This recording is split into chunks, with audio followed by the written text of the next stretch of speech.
वैष्णव को अपना जीवन कैसा होना चाहिए, उसके टर्म्स एंड कंडीशंस कैसे होने चाहिए, नियम कानून अपने जीवन के कैसे बनाने चाहिए, ये नवयोगेश्वर संवाद में सुनो। इतना सुंदर बताया है योगेश्वरों ने। ये 9 योगेश्वर कोई और नहीं है, ठाकुर जी की ही वाणी है। वे ही राजा निमि के प्रश्नों के उत्तर दे रहे हैं। तो राजा निमि ने कल जो प्रश्न किया था कि माया क्या है, कृपा करके इस माया के बारे में मुझको बताओ। तो अंतरिक्ष नाम के योगेश्वर ने उत्तर देते हुए कहा, जो भी वस्तु, जो भी भाव, जो भी व्यक्ति आपको ठाकुर जी से दूर कर रहा है वही माया है। ज्यादा प्रपंचों में क्यों जाओ, ज्यादा गहराई में जाके क्यों ढूंढो। जिससे भी आप ठाकुर जी से दूर हो जाते हो, ऐसी कोई बात जिस बात के होने पर आपको ठाकुर जी की स्मृति नहीं आती, वही माया है। महाराज मजाक भी करो, चुटकुल्ला भी सुनो, गप्पे भी मारो, तो उसमें भी ठाकुर जी को लेके ही मारो। वो भी ठाकुर जी से विलग नहीं होनी चाहिए। ऐसा कोई स्थान जिस स्थान पर ठाकुर जी की स्मृति ना होती हो, ऐसे कई स्थान हैं दुनिया में, भारत में भी। वहां जाते हैं लोग उल्टे सीधे काम करने, वहां जाने पर ठाकुर जी की स्मृति होती है? नहीं होती। ऐसे स्थान जहां जाके ठाकुर जी विस्मृत हो जाएं, वही माया है। ऐसा भोजन जिसके पान करने पर ठाकुर जी की स्मृति ना बन रही हो, मतलब भगवत विमुख, भगवत भोजन बिना भोग लगाए कुछ भी पा रहे हो, वही माया है। अच्छा, हमने एक बात अनुभव की, आप कहो किसी को कि आप कहां जा रहे हो, बोले गोवा जा रहे हैं, तो सामने वाले व्यक्ति के मन में क्या आएगा? गोवा जा रहा है, क्या करने जा रहा होगा? वो दुनिया भर की बातें सोच लेगा। हम कहें कि हम गोवा जा रहे हैं तो क्या होगा? आदमी सोचेगा अच्छा गोवा जा रहे हो, पर हम गोवा में भी कथा करके आए हैं। गोवा में भी उन समुद्र के किनारे पर जहां पर सब उल्टे सीधे काम करते हैं, वहां बैठ के सुबह 5 बजे हमने कथा सुनाई। गोवा तो नहीं था, थोड़ा गोवा से दूर था, बड़े आनंद आए। वहां पे आसपास में ऐसे रिजॉर्ट थे, वहां पे तो रात भर वहां पे गाने चलते थे। हम लोग सो जाते थे, जल्दी सुबह उठना होता था। उन लोगों का सोने का समय होता तब हमारा कीर्तन शुरू होता। तो कीर्तन की आवाज आती, कभी कभी खिड़की में से झांक के देखते, यार ये गोवा में आके कीर्तन कर रहा है, ये यहां आके कथा सुना रहा है। तीर्थी कुर्वन्ति तीर्थानि, श्रीमद् भागवत कहती हैं कि जब वैष्णव पूर्ण रूपेण अंतस्थ से वैष्णव हो जाता है, तो वो किसी भी स्थान पर चला जाए, वहां पर ठाकुर जी की स्मृति अपने आप घूमने लग जाती है। हम तो कहते हैं अपने आप को ऐसा बनाओ कि आप पर स्थान का प्रभाव ना हो, आपका प्रभाव स्थान पर हो। व्यक्ति का प्रभाव आप पर ना हो, आपका प्रभाव व्यक्ति पर हो। भोजन का प्रभाव आप पर ना हो, आपका प्रभाव भोजन परोसने वाले पर हो। और यही भक्ति का स्वरूप है। वो कैसी भक्ति जो स्थान पर जाके परिवर्तित हो जाए, व्यक्ति से मिलके परिवर्तित हो जाए। कई लोग कहते हैं हम पहले बहुत भजन करते थे महाराज जी, ब्याह होने के बाद पत्नी ऐसी आई, अब भजन छूट गया। नहीं, तुम्हारा भजन पहले भी नहीं था। अगर होता तो चाहे दुनिया इधर उधर हो जाती, तुम्हारा भजन नहीं छूटता। पहले हमारा बहुत भजन था, पर जब से बंबई चले गए, पहले वहां रहते थे गांव में, वहां भजन हो जाता था, बंबई आते भजन छूट गया। इसका मतलब क्या है? तुम्हारा पहले ही भजन नहीं था। इसलिए बंबई और ये गोवा हो गए, ऑस्ट्रेलिया हो गए, कनाडा, अमेरिका, इनसे प्रभाव थोड़ी पड़ता है भजन पर। चैतन्य महाप्रभु जब वन में विचरण करते थे, और वन में विचरण करते हुए जब भुजा उठा करके हरि बोल हरि नाम संकीर्तन जब करते थे, तो हिंसक जीव भी जो केवल काटना मारना खाना जानते हैं, ऐसे जीवों के चित्त में भी ममता प्रकट हो जाती थी, और वो जीव भी चैतन्य महाप्रभु के साथ में कीर्तन करने लगते थे। इसका मतलब क्या है? भजन अपना प्रभाव डालता है। भजन उस वातावरण को, उस व्यक्ति को, उस स्थान को प्रभावित करता है। और आपके भजन से यदि ये प्रभाव नहीं जा रहा है तो आपका भजन अभी उतना नहीं है।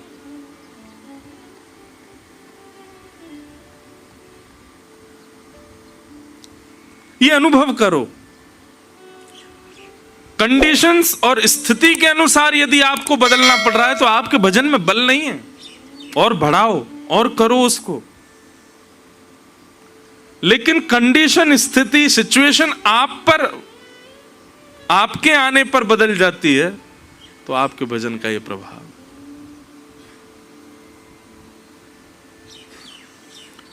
तो माया क्या है? जो भी वस्तु, कुछ भी हो, A to Z, जो भी ठाकुर जी से विलक करने में परिश्रमित है वही माया है। उसे माया कहते हैं।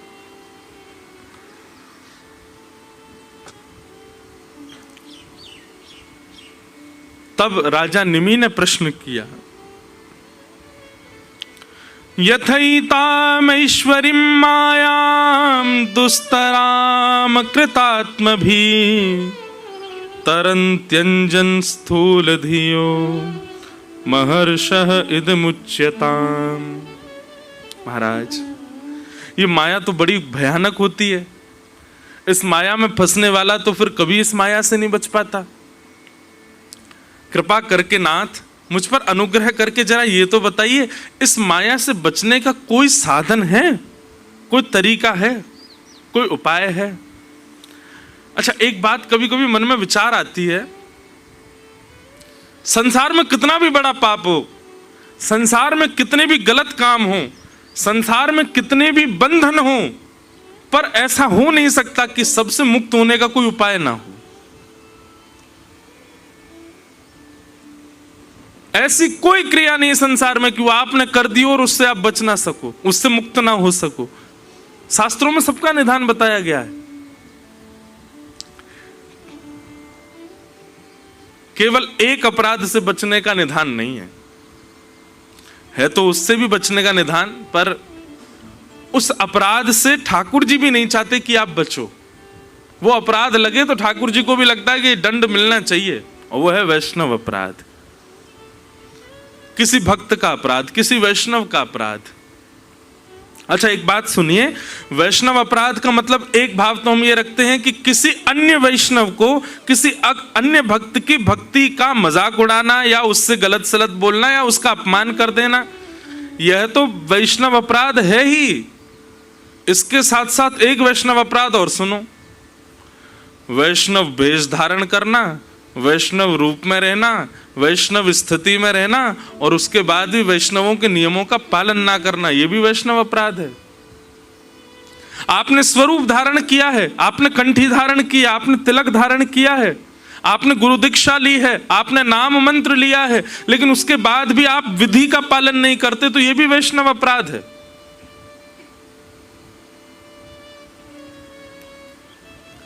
स्वयं को वैष्णव कहलाना मात्र से काम नहीं चलेगा, वैष्णवता होनी चाहिए आपके आचरण में। स्वरूप वैष्णव का हो यह आवश्यक नहीं, आचरण वैष्णव का होना चाहिए। और आचरण में वैष्णवता नहीं है तो यह भी एक अपराध है, तो फिर स्वरूप भी धारण मत करो। तो माया से कैसे बचा जा सकता है नाथ, कृपा करके मुझे बताओ। तब प्रबुद्ध नाम के योगेश्वर उत्तर देते हैं, और उन्होंने उत्तर देते हुए क्या कहा, बहुत ध्यान से सुनना, इतना सुंदर प्रसंग है। तस्मात्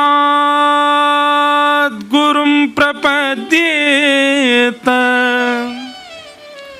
जिज्ञासु श्रेय उत्तमं शब्दे शाब्दे परे च निष्णातं ब्रह्मण्युपशमाश्रयम्। माया से बचने का एक उपाय है। माया से बचने का मतलब,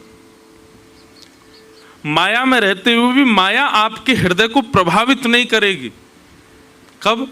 जब गुरु शरणागति से गुरु की दिशा रूपी कवच को पहन करके यदि चलोगे तो माया आप पर प्रभाव नहीं डाल पाएगी। एक बात मेरी बहुत ध्यान से सुनिएगा,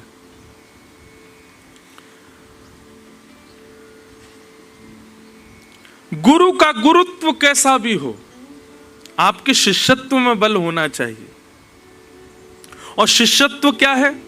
गुरु के वचन अटल कर मानो, साधु समागम कीजे, मन रे कृष्ण नाम कह लीजिए। सूरदास जी कहते हैं, गुरु के वचन सत्य कर मानो, साधु समागम कीजे। गुरु के वचन सत्य कर मानो, साधु समागम कीजे।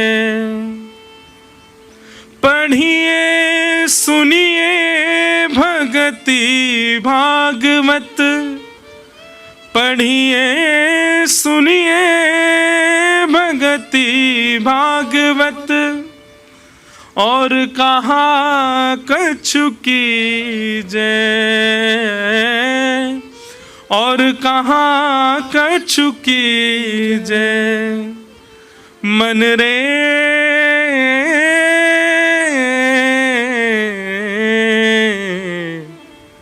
कृष्ण नाम कह लीजे,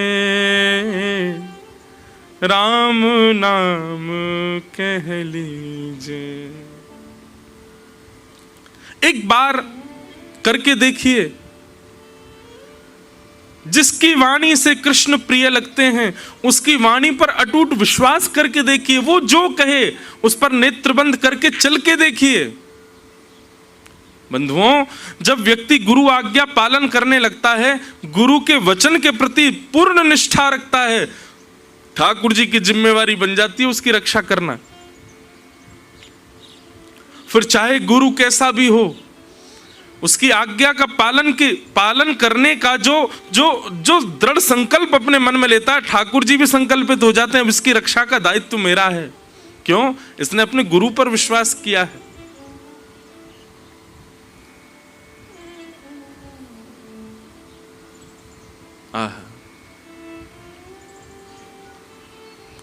तस्मात् गुरु प्रपद्येत।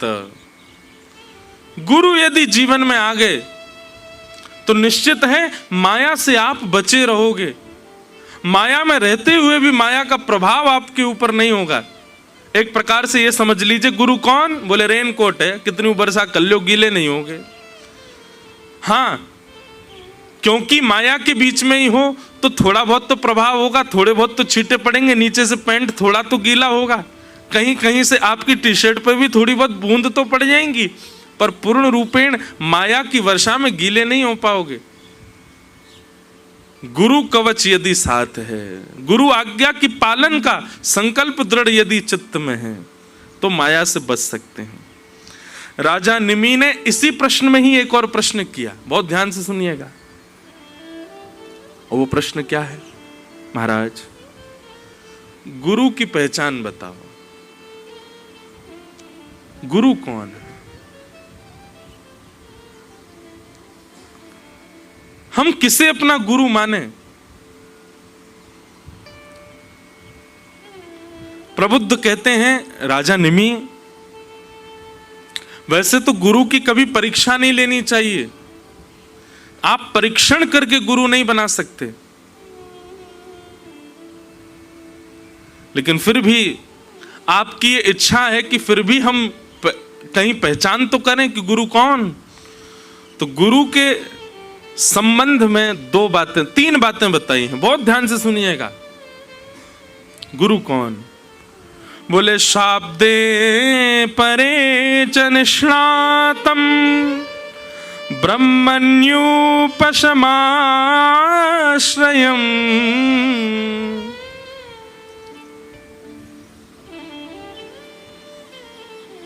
बाद में मत कहिएगा कि हमको नहीं पता चला कि हमारे गुरु कौन होने चाहिए। तीन लक्षण देखो। सबसे पहला प्रबुद्ध कहते हैं, गुरु शब्द ब्रह्म में निष्णात होना चाहिए। शब्द ब्रह्म मतलब ये जितने भी वैदिक बातें हैं, जितने भी हमारे ग्रंथ पुराण आदि हैं, इन सबके भावों को भली भांति जानने वाला होना चाहिए।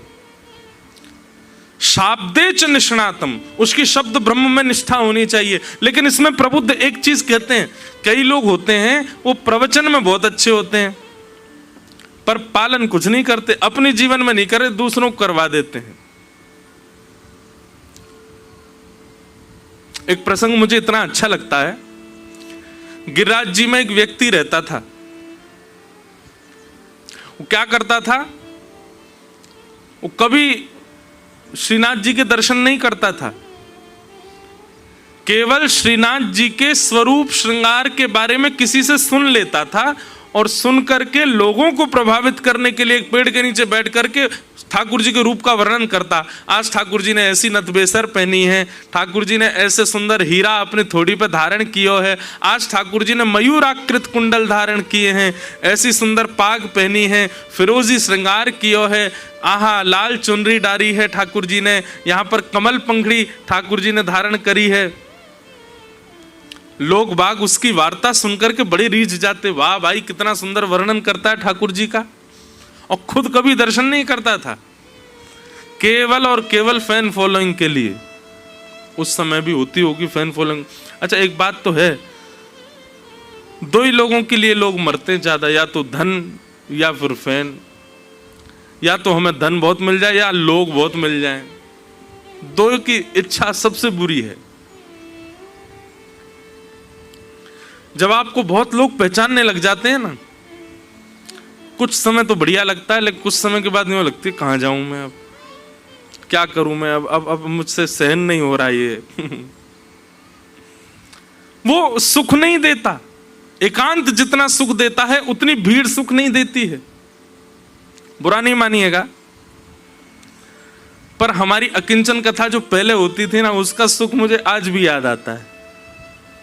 आज भी इतना याद आता है वो अकिंचन पूर्व वाली कथा का। इसका मतलब ऐसा नहीं हम आपको कुछ कह रहे हैं, अच्छा है आ रहे हैं, इतने वैष्णव आ रहे हैं, अच्छी बात है, सुबह सुबह उठ के आ रहे हैं, हम तो परीक्षा ले रहे हैं कि आके दिखाओ सुबह, पर आप हमसे भी पहले आ जाते हो।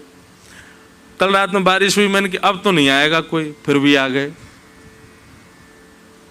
ये सब आपकी निष्ठा के ऊपर निर्भर।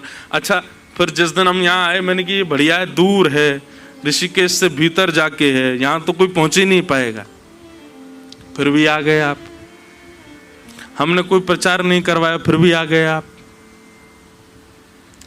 इससे ये बात सिद्ध होती है कि सब ठाकुर जी आपके चित्त में बैठे, वही लेके आते हैं, वही आपके नेविगेटर हैं, नेविगेशन वही चलाते हैं आपके, चलो चलो चलो पहुंचो वहां पे।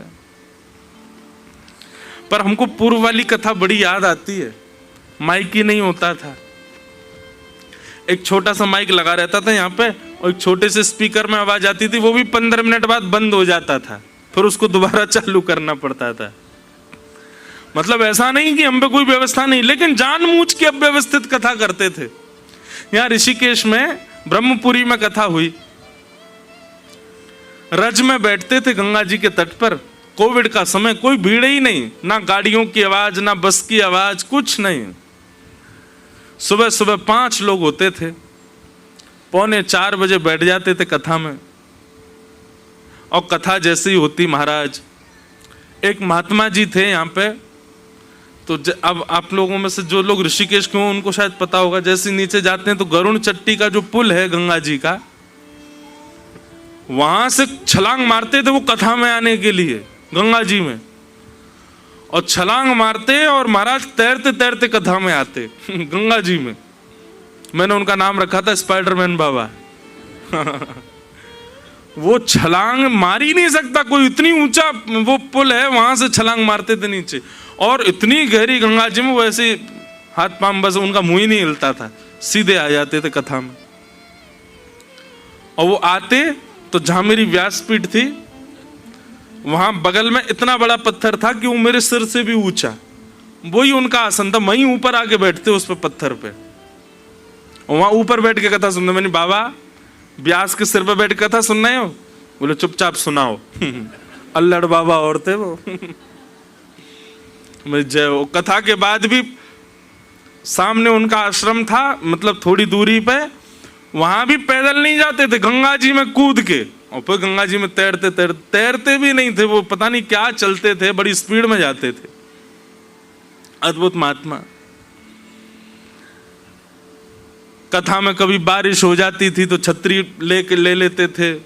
सब श्रोता, 5-6 तो श्रोता होते थे, वो पन्नी पहन लेते थे ऊपर, तब कथा सुनते थे। शाम को फिर गिरधर लाल जी का उत्सव होता था, बड़ा आनंद आता था। वृंदावन में हमने की अकिंचन कथा एक कुटिया में बैठ करके, वो तो असली कुटिया थी, तो बनवाई है, असली कुटिया में बैठ के करते थे। कभी छिपकली गिर गई ऊपर से, कथा होता सब भूल गया मैं। बड़े आनंद आते थे। वो अकिंचन कथा का सत्र जयपुर में होती थी। जयपुर में 4 लोग 5 लोग, ज्यादा से ज्यादा मिनिमम, मैक्सिमम ज्यादा से ज्यादा 8 लोग हो जाते थे सुबह सुबह कथा में। और इस बार अभी हम अकिंचन करके आए जयपुर में, तो गोविंद देव मंदिर ट्रस्ट का फोन आया, बोले महाराज जी हमारे जो गार्ड है ना वहां के मंदिर के, वो नौकरी छोड़ के जा रहे हैं। मैंने क्यों?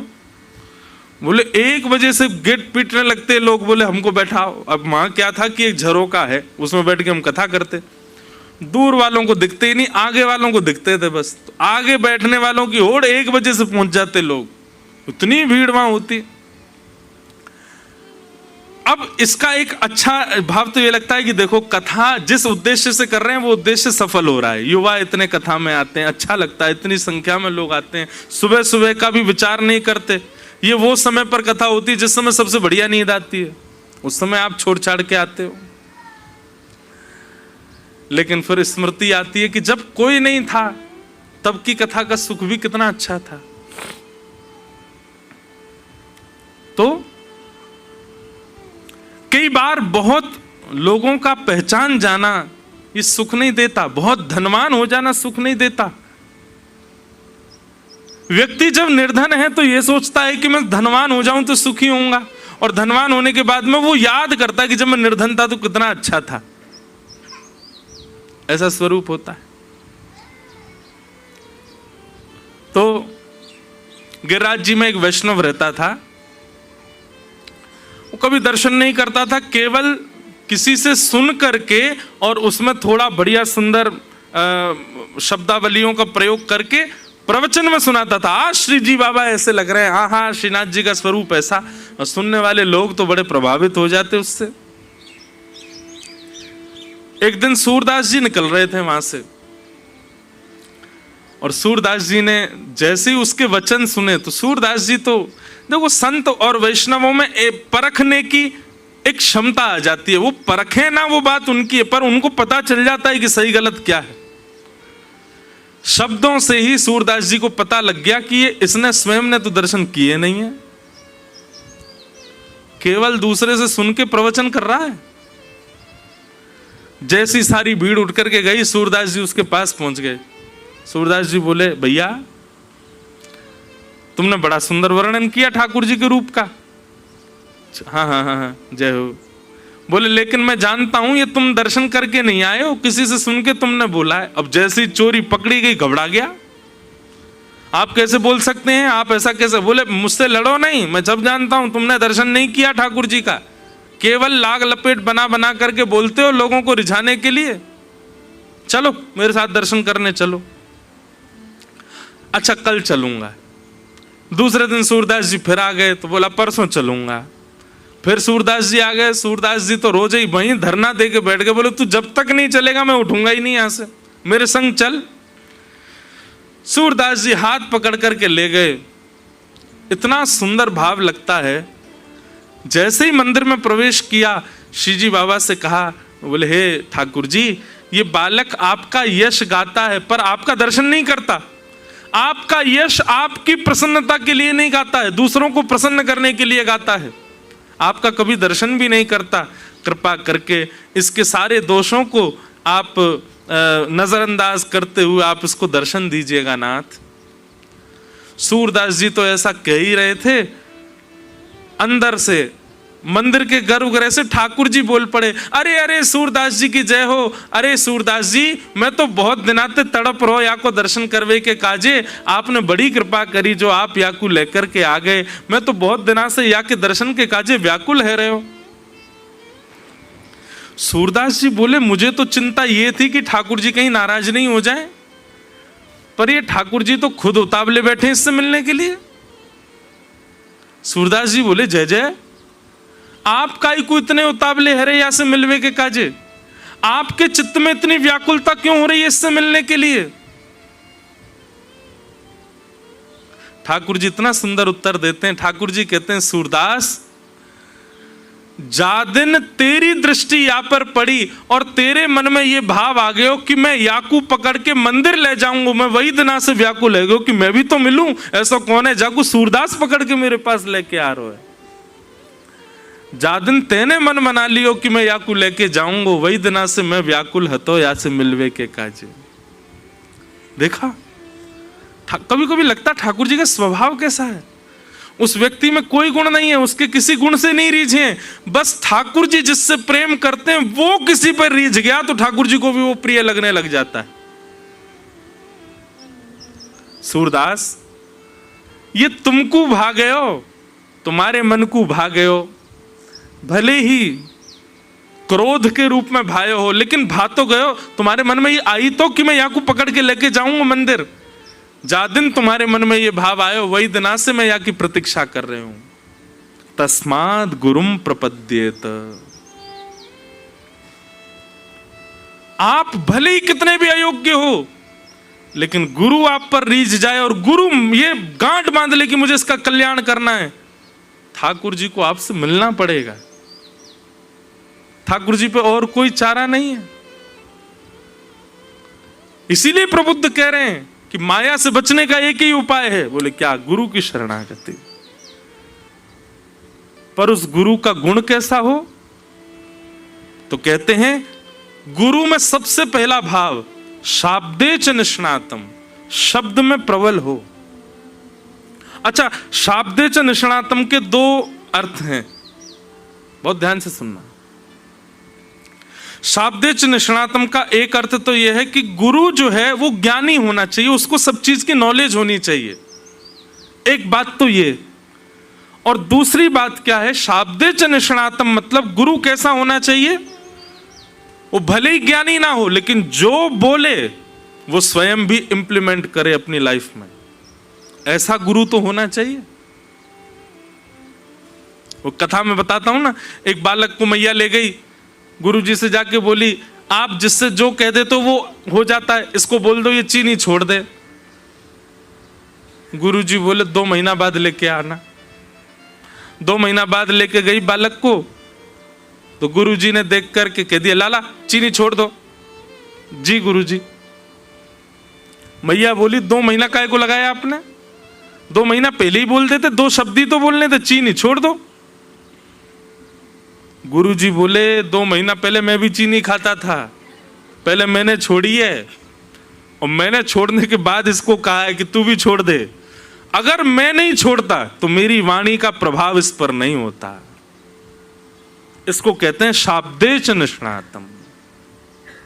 एक बात बताएं, किसी रसिक जन की वाणी, किसी विद्वान की वाणी आप चलते फिरते सुन लेते हैं, रील्स में सुन लेते हैं, कथा के कोई शब्द से सुन लेते हैं और तुरंत आपके मन में परिवर्तन आ जाता है। तो इस बात से यह भी प्रमाणित होता है कि जिसकी वाणी आप सुन रहे हो वो शाब्दे च निष्णातम, वो स्वयं भी उसको करता है, इसीलिए आप पर उसका प्रभाव हो रहा है।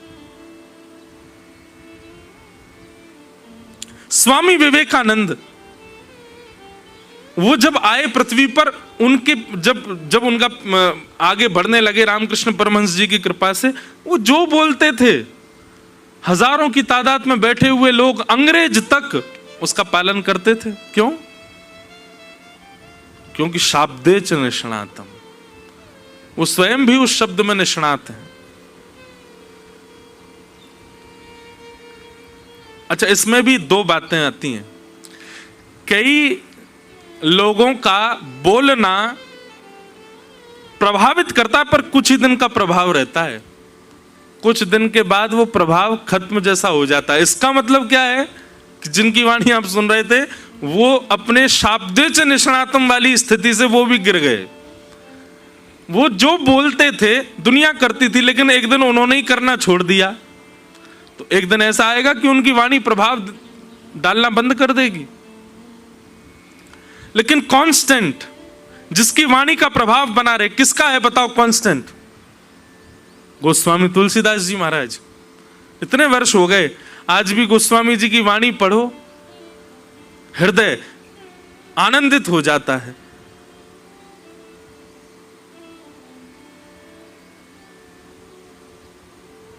कल हम रात्रि में ऋषिकेश नारायण भगवान का दर्शन करने गए, उनको भरत जी भी कहते। तो रास्ते भर जब जा रहा था मैं, तो भरत जी का स्मरण हो रहा था, हमारे श्री भरत लाल जी, राम जी के भैया। बंधु एक बात बोलूं, यहाँ जितने भी कृष्ण उपासक बैठे हैं, आप सब गोपियों का अनुसंधान करो, आप सब ब्रज की लीलाओं का अनुसंधान करो, पर हमारे कहे से एक बार श्री भरत चरित्र और सुनो। मेरा मन तो है इस बार हर वर्ष की हमने एक राम कथा फिक्स कर दी है अपनी। 12 ज्योतिर्लिंगों में हर वर्ष एक नए ज्योतिर्लिंग में कथा होगी। तो गत वर्ष हुई थी सोमनाथ में पहली, इस बार हमारी दूसरी है।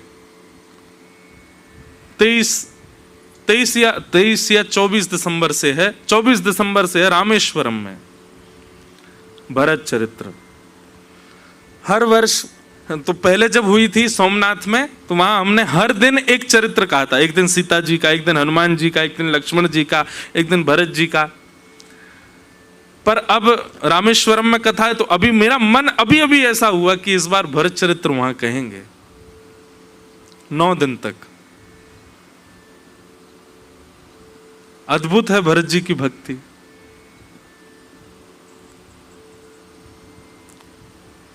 जब भरत जी महाराज चित्रकूट जा रहे थे ठाकुर जी को लाने के लिए वापस, तो निषाद राज गुह साथ में चल रहा था भरत जी के, और सब जगह बताता है भरत जी यहां राम जी बैठे थे। जैसे ही बोलता राम जी बैठे थे, भरत जी लिपट जाते उस शिला से, मेरे राघव यहां बैठे थे। एक कुटिया दिखाते हुए कहा, इस कुटिया में श्री राम जी ने रात्रि में विश्राम किया। उस कुटिया में प्रवेश करके भरत जी इतना रोए। मखमल के गद्दे पर सोने वाले, स्वर्ण के सिंहासन पर बैठने वाले अयोध्या के राजकुमार इस कुटिया में यहां फर्श पर सोए।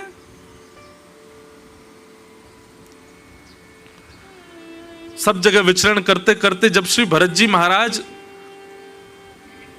प्रयागराज पहुंचे ना, तो प्रयागराज में श्री भरद्वाज ऋषि ने उनसे कहा कि भरत जी ये त्रिवेणी हैं, गंगा यमुना सरस्वती तीनों का संगम होता है प्रयाग में। यहां स्नान करके, यहां डुबकी लगा करके जो वरदान मांगोगे त्रिवेणी पूर्ण करती है, आप कुछ मांग लीजिए। भरत जी महाराज ने जैसे ही सुना कि यहां स्नान करने से जो मांगे वो मिलता है, तुरंत वस्त्र सहित कूद पड़े त्रिवेणी में, और नेत्रों से अविरल अश्रुधार गिरने लगे। भरद्वाज ऋषि बोले,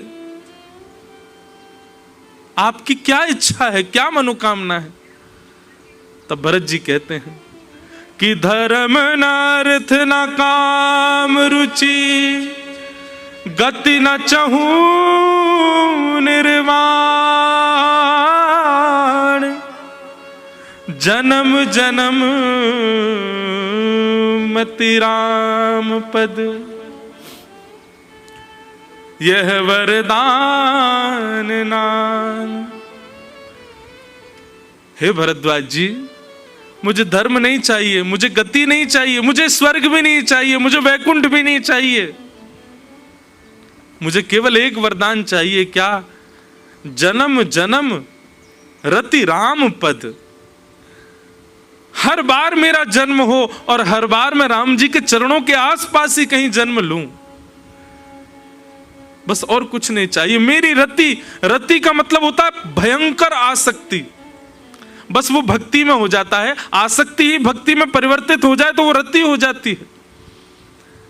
भरत जी कहते मेरी ऐसी रति हो जाए राम जी के चरणों में, मैं उनके चरण छोड़ कहीं ना जाऊं। भरद्वाज ऋषि ने जब भरत जी की इस बात को सुना ना, तो भरद्वाज ऋषि ने जो बात कही है ना, वो सुनकर के मैं जब सोमनाथ में कथा हुई थी, मैं आज भी स्मरण करता हूं उस भाव का। भरद्वाज ऋषि कहते हैं जप का, तप का, अनुष्ठान का और जीवन भर की सेवा का फल क्या था? राम जी का दर्शन। जीवन भर के किए गए जप तप नियम व्रत अनुष्ठान का फल मिला, मुझे राम जी के दर्शन हुए, और राम जी के दर्शन का फल मुझे मिला कि मुझे भरत के दर्शन हुए। मेरे सामने मैंने भरत को देखा। भरत जी, आपके दर्शन राम जी से भी श्रेष्ठ।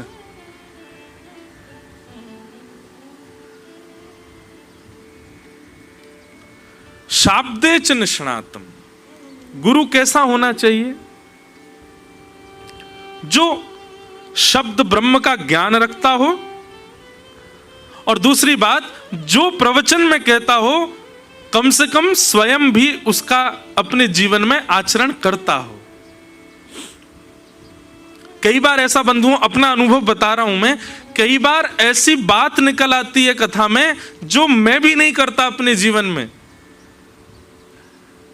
लेकिन आपको विश्वास पूर्वक और एक बड़े व्यासपीठ पर बैठकर के बताऊं, ऐसी बात कभी निकलती है मुख से जो मैं भी पालन नहीं करता, उसके बाद में नींदें उड़ी रहती हैं। मानो वो बात बार बार मन में आती रहती है कि या तो इसका पालन तुम भी करो क्योंकि तुम व्यास मंच से कह रहे हो, और नहीं कर सकते तो आगे से कहना बंद करो। ऐसा होता है साथ में। तो गुरु कैसा होना चाहिए? शाब्दे च निष्णातम,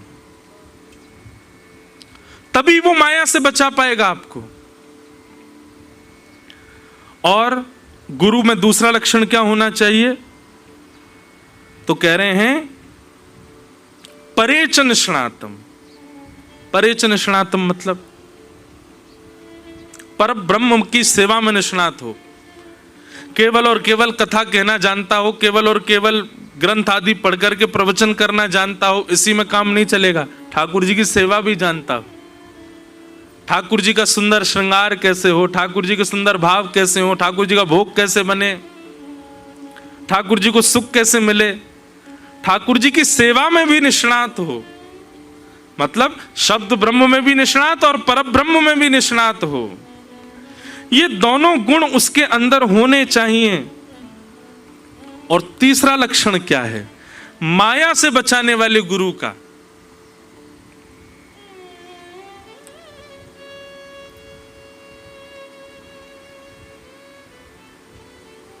एक व्यास जी थे, कथा कर रहे थे, ठाकुर जी की सेवा करते थे।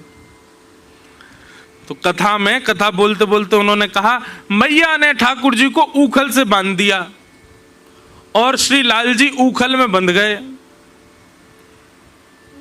त्रिलोकीनाथ ऊखल में बंध गए।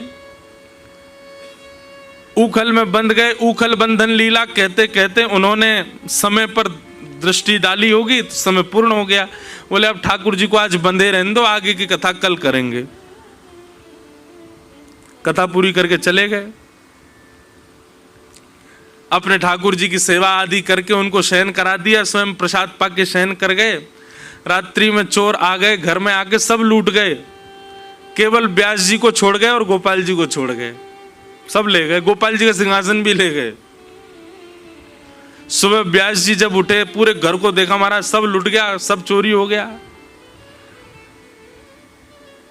मंदिर में जाकर के देखा तो ठाकुर जी अकेले बैठे, उनका सिंहासन भी चला गया।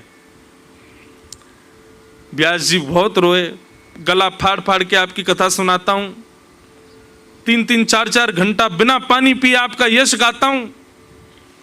पूरी दुनिया की आप रक्षा करते हो नाथ, मैं आपका यश गाता हूं, मेरे घर की रक्षा नहीं कर पाए आप। सब चोरी करके ले गए सामान।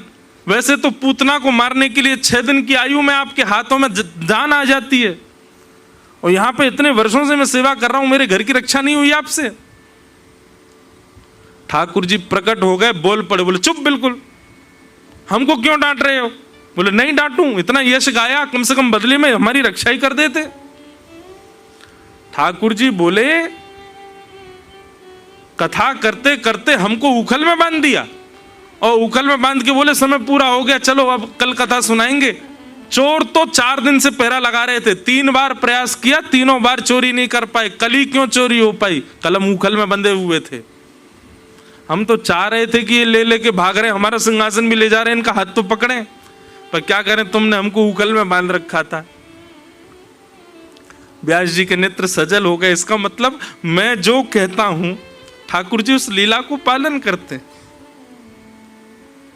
मैं बताता हूं एक बात कथा में कि एक बार मैंने भी ऐसे किया। कथा चल रही थी तो हमने कही ठाकुर जी ने नक पर गिरिराज जी धारण कर लिए, पूरी कथा सुनाई, और मैंने कही अब ठाकुर जी को ऐसी खड़ो रहने दो, गिरिराज जी धारण करके खड़े रहेंगे, आगे कथा हम कल सुनाएंगे। तो हमारे परम प्रिय श्री सागरिया बाबा बैठे थे, उनकी आयु है 96 के आसपास होगी अभी। तो नीचे बैठे बैठे बेचारे इशारा करने लगे, उनके एक भी दांत नहीं है लेकिन इतने प्यारे लगते हैं बाबा, बहुत प्रिय। तो बेचारे नीचे से ही ऐसे इशारा करने लगे, कुछ कहने लगे। मैंने बाबा कुछ कह रहे हैं भाई, सुन के आओ। कोई व्यक्ति गया तो बाबा उसके कान में बोले, व्यास जी से कह दो लाला रात भर खड़ो रहेगो, थक जाएगो, ने 5 मिनट कथा और सुना के गिरिराज जी नीचे पधरवा दें और वाके बाद चले जाए, नहीं तो लाला रात भर यूं खड़ो रहेगो, वाको श्रम है जाएगो। तो उस व्यक्ति ने आके बात कही तो मन में एक भाव आया, मैं तो केवल कथा को कथा मान के कह रहा था, लेकिन बाबा तो साक्षात लीला देख रहे हैं। बाबा के मन में भाव आया, रात भर लाला खड़ो रहेगो। गुरु कैसा होना चाहिए? बोले शाब्दे च निष्णातम और परे च निष्णातम, शब्द ब्रह्म और पर ब्रह्म दोनों की सेवा में प्रबल हो, ऐसा गुरु माया से बचा सकता है। तीसरा लक्षण क्या होना चाहिए गुरु में? आप लोग बहुत खुश मत हो जाओ कि चलो हमको थोड़ी कुछ सीखना है, गुरु सीखना है, अभी आगे आप लोगों को सीखना है। शिष्य का शिष्यत्व तो क्या वो भी सीखना है। तीसरा लक्षण क्या होना चाहिए? तीसरा लक्षण बताया गया, व्यवहार प्रपंच से परे हो। व्यवहार प्रपंच क्या है? इसने मुझे माला पहना दी तो इसके बारे में 4 अच्छी बातें कह दी, और उसने आकर के मुझको कुछ गलत कह दिया तो उसकी 5 लोगों से बुराई कर दी। वो तो बेकार है, ऐसी बनता है, बना डोलता है भगत, कुछ भगत भगत नहीं है, बगुला भगत है पूरा। आप मेरी प्रशंसा करो तो मैं रीझ जाऊं, आप मुझे लिफाफा दो तो मैं आपकी प्रशंसा करूं, और आप यदि मेरे इच्छा के विपरीत कोई कार्य करो तो मैं आपका निंदा करूं। यह व्यवहार है। पर आपकी माला पहनाने से मेरे चित्त पर कोई प्रभाव नहीं पड़ा, और आपके गलत कहने से भी मेरे चित्त पर कोई प्रभाव नहीं पड़ा। ये माया प्रपंच से परिवर्तित, व्यवहार प्रपंच से परे की ये लक्षण है, और ऐसा जो है वही आपको माया से बचा सकता है। ये 3 लक्षण गुरु में होने चाहिए। शब्दे च निष्णातम, परे च निष्णातम, और व्यवहार प्रपंच से परे। अब अपनी दृष्टि घुमाओ, जिनमें ये 3 लक्षण दिख जाएं उनके चरण पकड़ लो, उनकी शरणागत हो जाओ। पंडित श्री गया प्रसाद जी महाराज हमारे ब्रजमंडल के, ऐसे ऐसे संत हैं महाराज कि आप ढूंढने तो जाओ। ऋषिकेश में कम संत हैं, एक से एक अद्भुत संत ऋषिकेश में भी रहते हैं। पर एक बात मैं आपको पहले ही कह दूं, आप कहीं परीक्षात्मक दृष्टि से मत चले जाना। बस आचार विचार व्यवहार जो गुरुदेव का हो उससे आप बस समझ जाओगे, और समझ भी जाओ ना कि जो व्यास जी ने बताया था, शब्दे च निष्णातम, परे च निष्णातम, व्यवहार प्रपंच से परे, ये 3 लक्षण इनमें नहीं है, फिर भी अपना भाव उनके प्रति प्रसन्नता का ही रखना। कहीं ऐसा नहीं कि देख लिया कि 3 गुण नहीं है उठ के चले गए वहां से, नहीं, तब भी उनको प्रणाम करो। ठीक है, उनसे सदा सर्वदा के लिए जुड़ना ये मत करो। उसके लिए तो फिर ये 3 गुण ही देखने हैं आपको। शब्दे च निष्णातम, परे च निष्णातम और व्यवहार शून्य से परे।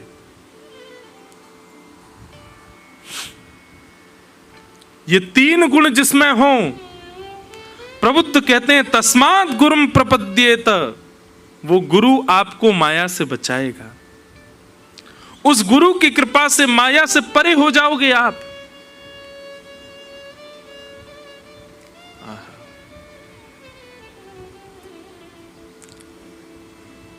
गुरु कृपा।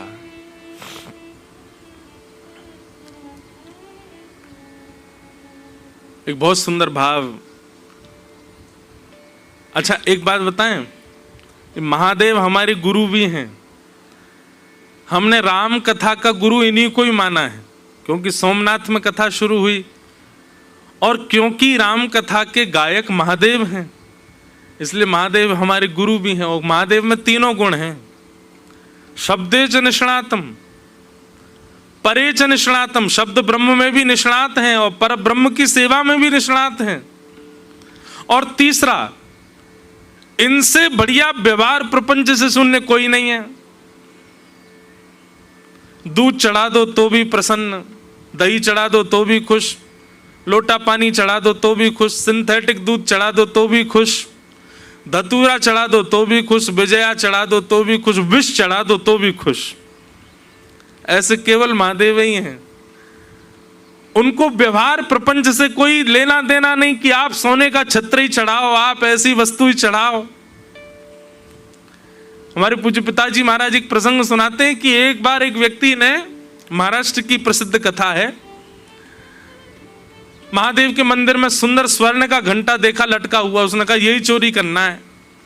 और चोरी करने के लिए कोई साधन नहीं मिला चढ़ने को, तो शिवलिंग पे ही चढ़ गया और घंटा उतारने लगा। महादेव प्रकट हो गए, जय हो वरदान मांगो वरदान मांगो। चोर भागा वहां से। महादेव ने पकड़ लिया, कहां भाग रहे हो? अरे मैं कोई भगत वगत नहीं हूं महाराज, मैं तो घंटा चोरी करने आया था, कुछ मिला नहीं चढ़ने को इसलिए चढ़ गया आप पे। महादेव बोले दुनिया के लोग धतूरा चढ़ाते हैं, पिलपिला अमरूद चढ़ाते हैं, दूध दही घी घृत चढ़ाते हैं, तैने तो खुद को ही चढ़ा दिया मुझ पे, मैं तुझसे बड़ा प्रसन्न हूं। महादेव जैसा गुरु कौन मिलेगा? कैसे हैं? बोले व्यवहार प्रपंच से शून्य है, ऐसा गुरु हो। और ऐसे ही गुरु के लक्षण आपको श्री दत्तात्रेय जी में दिखेंगे। प्रभु श्री दत्त वो भी ऐसे ही हैं। शाब्दे च निष्णातम, बोलने में अद्भुत हैं, पर ब्रह्म की सेवा में भी निष्णात हैं और व्यवहार से शून्य हैं। आजकल के गुरु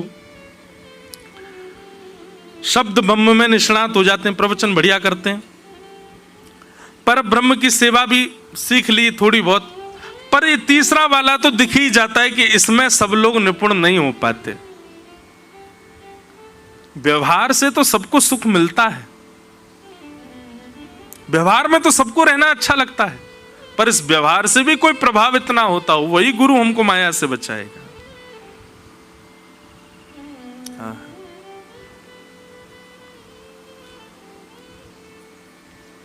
सागर भी तू साहिल भी तू, सागर भी तू साहिल भी तू, मझधार और माझी भी तू, मझधार और माझी भी तू, गुरुवर मेरे मन मीत हो, गुरु चरण में मेरी प्रीत हो, चाहे हार हो चाहे जीत हो, गुरु चरण में मेरी प्रीत हो, चाहे हार हो चाहे जीत हो, गुरु चरण में बोलो सद्गुरुदेव भगवान की। तो गुरु के 3 लक्षण आप सबने सुने। ये गुरु जिसमें ये 3 लक्षण हो वो आपको माया से बचा देंगे। लेकिन तभी प्रबुद्ध कहते हैं, राजा निमि सावधान, केवल गुरु 3 लक्षणों का पालन करे और शिष्य माया से बच जाए उससे काम नहीं चलेगा। गुरु जितने लक्षणों का पालन करेगा उसके दुगने लक्षणों का पालन शिष्य को करना पड़ेगा। अब शिष्य के कौन कौन से लक्षण होने चाहिए जिससे वो माया से बचा रहे, वो भी सुनो। शिष्य के क्या लक्षण होते हैं, बहुत ध्यान से सुनिएगा। एक बार के गुरु के 3 लक्षण भूल जाना, ये 6 लक्षण मत भूलना। कौन कौन से 6 लक्षण, ध्यान से सुनो। कि श्रद्धा भागवते शास्त्रे निंदा मन्यत्र चापि। बहुत सुंदर बात। सबसे पहला, शिष्य के अंदर क्या होनी चाहिए? श्रद्धा, अटूट श्रद्धा। श्रद्धा किसको कहते हैं बंधुओं? जिसके आगे आप देहाभिमान शून्य हो जाओ। नींद आ रही है, आंखों में नींद भर रही है, तभी गुरु जी कहते हैं चला राम, भूल गए नींद वीद कांचरी, उठ के जी गुरुदेव आज्ञा। ऐसी भक्ति है आजकल, है तो सही। 3 बजे उठा के बुला रखे हैं हमने आप सब, तो निश्चित है निद्रा छोड़ छोड़ के आए, तो श्रद्धा तो है आप में। तो शिष्य में पहला गुण क्या होना चाहिए? श्रद्धा। गुरु में 3 गुण हो ना हो, पर शिष्य में यदि 6 गुण हैं तो भी वो माया से बच जाएगा। तो सबसे पहला श्रद्धा, गुरु के प्रति श्रद्धा, गुरु की वाणी के प्रति श्रद्धा, गुरु के रूप स्वरूप अंग प्रत्यंग के प्रति श्रद्धा मत रखो। हमारे गुरु जी कैसे भी हों, बढ़िया हैं, सुंदर हैं, पर उस सुंदरता पर गलत रूप से मत रीझ जाना, नहीं तो गुरु जी भी पिटेंगे, आप भी पिटोगे, यमराज डंडा लेके घूमेंगे फिर। अरे राम राम, गुरु जैसे संबंध को तुमने इतना दूषित कर दिया। होता है कई बार, आकर्षण हो जाता है, और स्वरूप के प्रति आकर्षण होने के कारण फिर वो जो रूप जो भाव था वो परिवर्तित किसी और भाव में हो जाता है, और उसका महाराज फिर परिणाम भोगना पड़ता है। इसलिए भगवत वार्ता कहने वाले के प्रति आकर्षित उसकी वाणी के प्रति हो, और वाणी से ठाकुर जी के प्रति हो, उसके प्रति मत हो जाना आकर्षित। श्रद्धा पहली बात। दूसरी बात, आहा बहुत सुंदर बात, शिष्य के अंदर पहला गुण हो श्रद्धा, और दूसरा गुण आवे अन्य की निंदा ना होना। अन्य की किसी की निंदा की, यहां लिखा श्रद्धाम भागवते शास्त्रे निंदा अन्यत्र चापि, दूसरे की निंदा करने की स्थिति ना होना। अच्छा एक बात बताएं, भागवत जी में एक बात लिखी है, कितना भी नाम जप कर लो, कितना भी भक्ति कर लो, लेकिन अन्यस्य दोष गुण चिंतन माशु मुक्त्वा, दूसरे में दोष देखने के लक्षण, दूसरे में दोष देखने का स्वभाव हमारा जाता ही नहीं है। हम कितनी भी कथा सुन लें, कितनी भी गिरिराज जी हुए, कितना भी नाम जप कर लें, फिर भी हमको दूसरों में दोष ही दिख जाता है।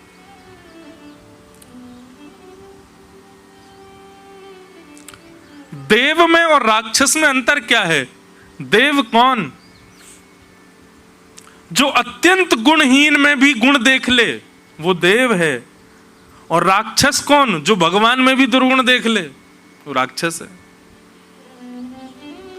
तो ये दूसरा लक्षण है, निंदा की भावना ना होना, दूसरों की निंदा की स्थिति ना होना, ये शिष्य का दूसरा लक्षण होना चाहिए। किसी की निंदा मत करो।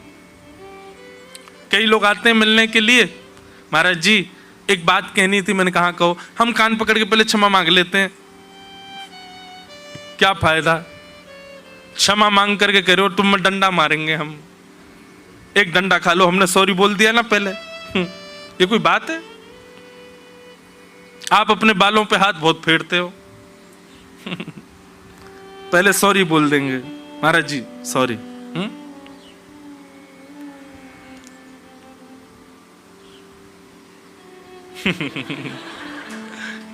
आप सॉरी तो बोला ही है आपने। तो निंदा, निंदाम अन्यत्र चापि ही, दूसरे की निंदा ना करना।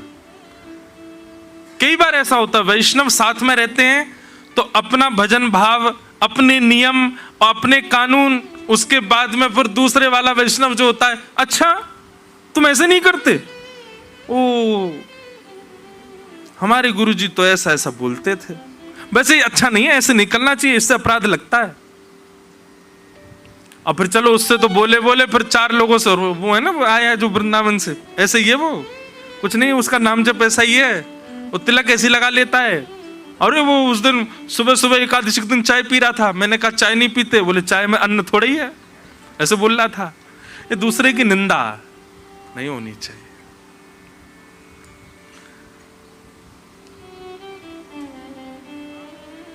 माया से बचने के 6 लक्षणों में पहला श्रद्धा और दूसरा निंदा परे भाव, किसी की निंदा ना हो, कोई कैसा भी क्यों ना। और तीसरा लक्षण क्या होना चाहिए? प्राणायाम। प्राणायाम का मतलब क्या है? अनुलोम विलोम। स्वामी श्री रामदेव जी महाराज, मन एकाग्र, इससे बढ़िया प्राणायाम कोई नहीं है। तो श्रद्धाम पहला लक्षण, दूसरे की निंदा ना करना दूसरा लक्षण, और प्राणायाम करना तीसरा लक्षण। प्राणायाम मतलब मन एकाग्र रखना गुरुदेव की वाणी के प्रति। और चौथा लक्षण क्या है शिष्य का? जितना ज्यादा हो सके मौन रहना, मौनम। जो व्यक्ति बहुत बोलता है ना,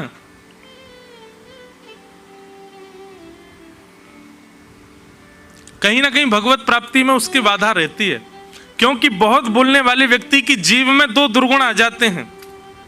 पहला दुर्गुण आता है असत्य संभाषण, और बहुत बोलने वाले व्यक्ति के जीव में दूसरा दुर्गुण आता है उसकी बात की गरिमा नहीं रहती, फिर वो कुछ भी बोले सामने। इसीलिए हमने एक नियम बनाया है, आप लोग, हम कथा से जाते हैं, आप सब लोग जय श्री कृष्ण राधे राधे, कई लोग कुछ पूछते हैं, हम चुपचाप ही जाते हैं। क्यों? कथा से पहले और कथा के बाद हम मौन ही रहते हैं 1 घंटा। लगता ऐसा है कि मैं नहीं बोल पाऊंगा इतना सब कुछ, ये मौन का ही प्रभाव है कि मौन स्थिति में जो शब्द बचाए हैं वही शब्द ही इनको योग्य बना करके मुख से बुलवाते हैं। तो श्रद्धा, दूसरे की निंदा ना करना, मन एकाग्र करने के लिए प्राणायाम करना, एकाग्र भाव से कथा सुनना, यही प्राणायाम है। और चौथा, ज्यादा से ज्यादा मौन रहना, मौनमास्ताम, बहुत जल्पिक ना होना। और 5वां और अंतिम लक्षण जो शिष्य का होना चाहिए वो क्या है? सत्यम।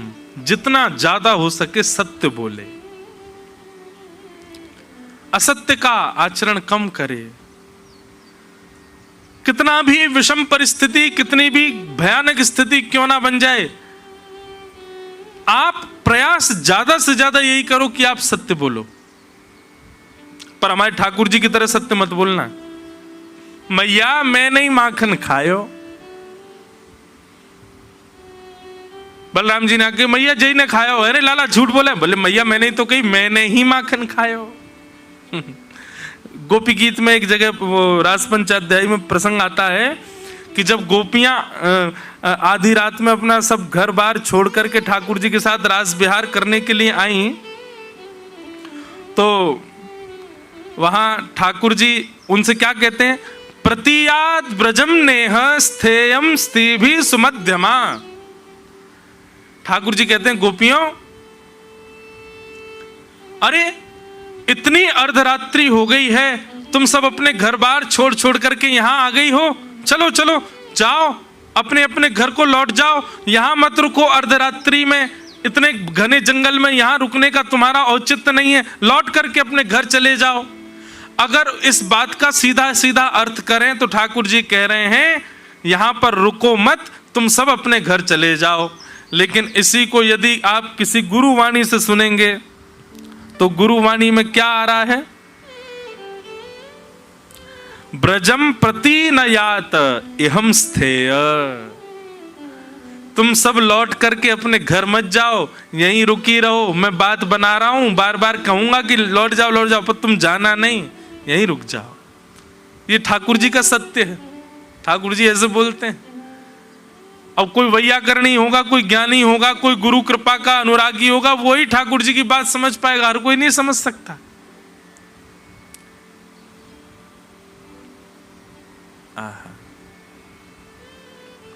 तो पांचवा लक्षण शिष्य का क्या होना चाहिए?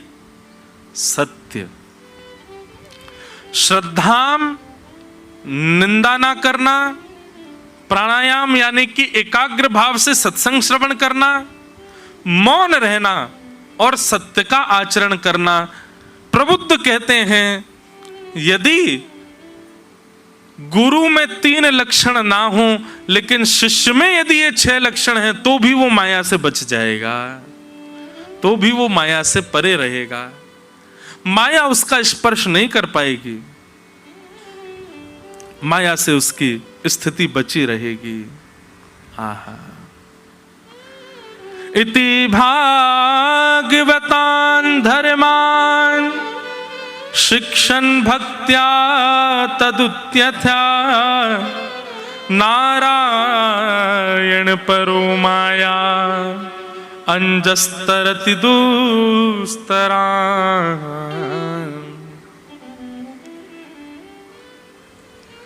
प्रबुद्ध कहते हैं व्यक्ति माया से बच चुका है, इसका प्रमाण क्या है? अब माया का उस पर प्रभाव नहीं हो रहा है, इसका प्रमाण क्या है? तब कहते हैं कि वो अपनी सब वस्तु, अपना सब कुछ ठाकुर जी पर न्योछावर कर दे। पुत्र भी आपका, पत्नी भी आपकी, घर भी आपका, सब कुछ आपका है नाथ, मेरा कुछ भी नहीं है, मैं भी आपका ही हूं, अच्छा हूं या बुरा हूं, जैसा भी हूं तुम्हारा, अच्छा हूं या बुरा हूं, जय ठुकराओ ना मुझे अब, ठुकराओ ना मुझे अब, चरणों में सर झुकाऊं, हे प्रभु मुझे बता दो, चरणों में कैसे आऊं, हे प्रभु मुझे बता दो। सूरदास जी कहते हैं जैसे राखो तैसे रहूं, जैसे राखो तैसे रहूं, जानत हो सुख दुख सब जन के, मुख से कछु न कहूं, जैसे राखो तैसे रहूं।